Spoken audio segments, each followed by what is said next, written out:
हुकूमत पाकिस्तान ने मुल्क को इलाकाई मैरी टाइम समुद्री ट्रांसशिपमेंट हब में तब्दील करने के लिए तारीखी इक़दाम और मुआहदों की मंजूरी दे दी, जिसका मकसद इलाकाई तिजारत और बंदरगाही सरगर्मियों को फरोग देना है। इस तारीखी मुआहदे पर Pakistan international freight forwarder association क्या कहते हैं, उन्हीं की जुबानी जानते हैं। जी बिल्कुल, जो ईरान जंग के बाद जो अपनाए हर्म्स की जो सूरत हाल है सबके सामने है, और जो ग्वादर जो पोर्ट है पाकिस्तान की, उसके भी जो मामला चल रहे हैं, दुनिया की नज़र में ग्वादर पोर्ट आ चुकी है। फीफा ट्रांसशिपमेंट के हवाले से फीफा का क्या मौक़िफ़ है, उसके चेयरमैन मेरे साथ मौजूद हैं मोहम्मद जमील साहब, उनसे जानते हैं। जमील साहब, पाकिस्तान में एक सुनहरी मौका आ रहा है, और जो अपनाए हर्म्स के बाद ट्रांसशिपमेंट का जो हब है उसका जो मुआहदा हुआ है, फीफा उसको किस तरह देखता है? बिस्मिल्लाहिर्रहमानिर्रहीम। फर्स्ट ऑफ ऑल तो फीफा की जानिब से मेरा ये मौक़िफ़ है कि अभी जो सूरत हाल हुई और उसमें जो पाकिस्तान की जो स्ट्रेटजिक पोजीशन है, उसकी पोजीशन की वजह से जो कि पाकिस्तान में और जो कि हमारे आला हुकाम ने और शिपिंग एजेंट एसोसिएशन ने और हमारी एसोसिएशन ने as a PIFFA Pakistan international freight forwarder association ने मिलकर जो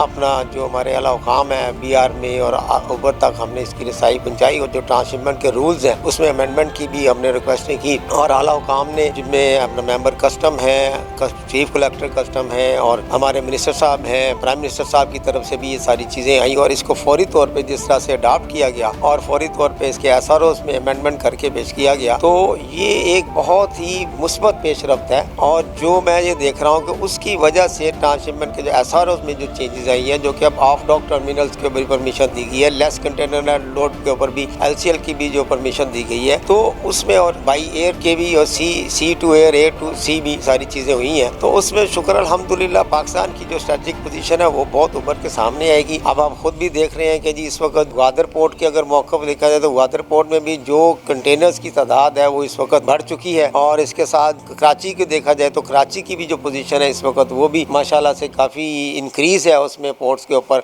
और शिपमेंट के जो है ना पाकिस्तान दुनिया इस वक्त पाकिस्तान को एज ए स्ट्रेटजिक पोजीशन और ट्रांसशिपमेंट हब के तौर पर देख रहा है, और ये यहाँ की मूवमेंट भी बढ़ेगी, इसके जो रेवेन्यू भी बढ़ेगा पाकिस्तान का, और यहाँ पे रोज़गार भी के मौके भी बेहतर होंगे इंशाअल्लाह ताला अल अज़ीज़। जिस तरह से चल रहा है काम, और ग्वादर पोर्ट को मैं स्पेसिफिकली ये देखूंगा कि जिस ग्वादर पोर्ट के पॉइंट ऑफ व्यू से अगर उसमें भी जो चीज़ें अभी चल रही हैं, साथ में ही गब्त का भी उसके साथ ही राहदारी उसको भी दी गई है वहाँ से, तो टूवर्ड्स सीएस कंट्रीज़ और टूवर्ड्स अपना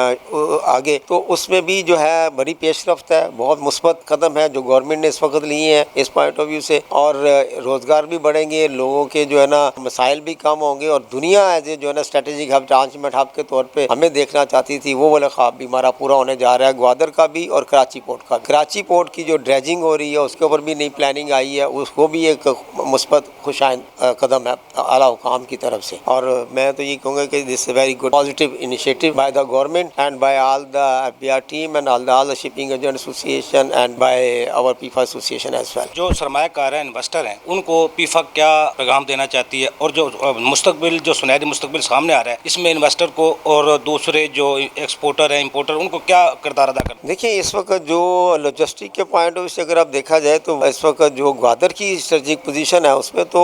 अब आप देखिएगा कि इंशाल्लाह जो जिस तरह से गवर्नमेंट देख रही है, जिस तरह गवर्नमेंट ने उसके ऊपर अपना इनिशिएटिव भी लिए हैं, जिस तरह से सऊदी अरब की गवर्नमेंट जो है उन्होंने भी ऐलान किया है वहाँ पे 11 अरब की सरमायाकारी का, और उसके बाद अपना और भी इन्वेस्टर आ रहे हैं। मैं देख रहा हूँ कि जी वो